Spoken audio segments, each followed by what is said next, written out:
Break के बाद स्वागत है आपका। सिंहस्थ में महिला साधुओं के साथ भेदभाव पर नाराज पड़ी अखाड़े की प्रमुख त्रिकाल भवंता आज जीवित समाधि लेने के लिए पहुंच गई। आपको बता दें कि साध्वी त्रिकाल भवंता ने अपने पंडाल में ही 8 फीट गहरा गड्ढा खुदवाया और समाधि लेने के लिए उसमें बैठ गई। उनके भक्तों ने उनके ऊपर मिट्टी डालना भी शुरू कर दिया, जैसा कि आप देख भी पा रहे हैं, और समाधि की प्रक्रिया शुरू हो गई। साध्वी की समाधि की बात सुनकर पुलिस और प्रशासन सख्ते में आ गया। प्रशासन की एक टीम आनन फानन में साध्वी त्रिकाल भवंता को मनाने के लिए पहुंची और आखिरकार पुलिस को समाधि के गड्ढे में उतरकर साध्वी को मनाना पड़ा।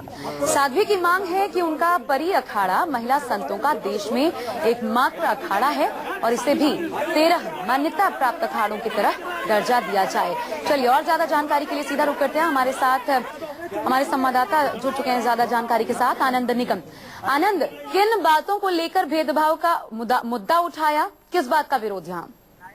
बिल्कुल ऐसा, देखिए तमाम मुद्दे थे वो जिन पे परी अखाड़े की जो त्रिकाल भवंता है उनका साफ तौर पर कहना था कि 13 अखाड़े जो है जिन्हों सनातन धर्म में जिनको मान्यता मिली है, जिस तरह से शिवराज सिंह चौहान सरकार ने उनको सारी सहूलियतें दी थी, कुछ पैसा भी उन्होंने दिया है उनको अखाड़े बनाने के लिए। इसके अलावा जो साधु संत नहाने जाते हैं, जिस दिन शाही नहान होता है, उनके लिए अलग से व्यवस्था की जाती है, उनका अलग समय होता है, अखाड़ों के लिए अलग व्यवस्था होती है, पानी और तमाम जो ऐसी सुविधाएं हैं उन सभी सुविधाओं को लेकर उनके शिविर में अलग से सरकार सुविधाएं करती है।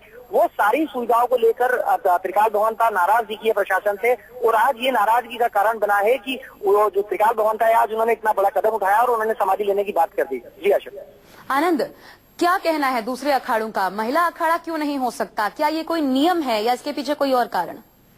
बिल्कुल ऐसा, देखिए इसी बात को लेकर जो है त्रिकाल भवंता ने एक इंदौर हाईकोर्ट में एक पिटीशन भी दायर की थी, और जो हाईकोर्ट है, हाईकोर्ट ने ये बात मानी थी कि जो परी अखाड़ा है उसको मान्यता मिलनी चाहिए, और इसी को लेकर प्रशासन को भी उन्होंने जिस तरह से आदेश दिया था कि जो 13 अखाड़ों को जितनी सुविधा मिल रही है परी अखाड़े को भी सुविधा मिलनी चाहिए। लेकिन जब अखाड़ा परिषद की बात करें तो नरेंद्र गिरी जो यहाँ के अध्यक्ष हैं, उनका साफ तौर पर कहना है कि सनातन धर्म में 14वें अखाड़े की कोई जगह नहीं है, इस तरह का कोई अखाड़ा यहाँ पर हम लोग इसको मान्यता नहीं देंगे। तो फिलहाल जो है अखाड़ा परिषद भी इस बात को मान्यता देने से इनकार कर रहा है। जी आनंद, ये भी बताइए अब त्रिकाल भवंता उनकी आगे की रणनीति क्या है? क्योंकि यहाँ तो प्रशासन ने इजाजत नहीं दी, हटा दिया गया। विरोध का एक तरीका होता है जो कि यहाँ तो जायज नहीं ठहराया जा सकता। आगे क्या होगा? बिल्कुल ऐसा, देखिए हमारी उनसे बात हुई है, उन्होंने साफ तौर पर यही कहा है कि मैं बार बार उनसे कह रही हूँ कि मुझे जो मूलभूत सुविधा मिलनी चाहिए, हाईकोर्ट के आदेश का वो लोग पालन नहीं कर रहे हैं। तो एक बात ये कि वो कल जो है हो सकता है कि हाईकोर्ट में कंटेम्प्ट लगाने का बात कर रही थी। दूसरी बात ये कि उन्होंने 2 दिन का समय प्रशासन को दिया है कि अगर 2 दिन में उनकी मांगे नहीं मानी गई तो वो फिर से वापस से समाधि लेने की चेष्टा कर सकती है। आनंद, एक बड़ी बात ये कि जब हाईकोर्ट कह चुका है तब प्रशासन की इस बेरुखी का क्या मतलब हम निकालें? क्यों कदम नहीं उठाया जा रहा? प्रशासन को किस बात का डर है?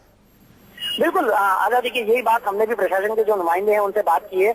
बार बार वो एक ही बात कहते हैं कि हम हमारी तरफ से सारी सुविधाएं साधु संतों को मुहैया करा रहे हैं, जिस तरह के साधु संतों को दूसरे साधु संतों को दिए, हमको परी अखाड़े को देने में कोई दिक्कत नहीं है। लेकिन ये सिर्फ बात कहने वाली बात होती है, लेकिन जब बात हकीकत की आती है, ग्राउंड लेवल की आती है, तो वहाँ पर कोई कुछ भी सुविधाएं नहीं मिलती है, और इसी को लेकर साधु संत इस तरह से नाराज दिखाई देते हैं। बहुत बहुत शुक्रिया आपका आनंद, तमाम जानकारी देने के लिए। नजर बनाए रखिएगा, अपडेट्स आगे भी हम आपसे लेंगे। फिलहाल शुक्रिया।